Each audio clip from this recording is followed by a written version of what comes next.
On October 5, 2023, nearly 1,000 birds died from window collisions with a single building in Chicago.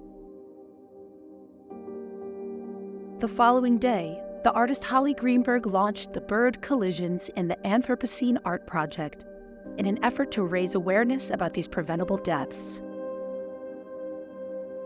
Measuring over 300 feet in length, this sculptural carpet will be comprised of 10,836 handcrafted bird replicas, one for each bird killed and collected in 2023 in Chicago, the most dangerous city in the U.S. for birds.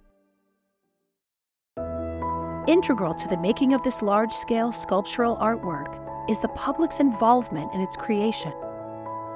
Working with data from Chicago's Field Museum and the Chicago Bird Collision Monitors, the project invites citizens of the world to help craft the bird replicas in pop-up art workshops at street fairs, nature centers, art galleries, bookstores, office buildings, community centers, and beyond.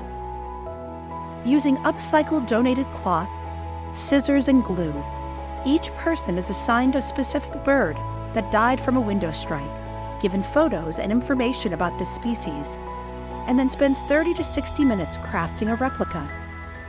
The bird is tagged with the maker's name, hometown, as well as the species' common and scientific names, the date, and the location of its death.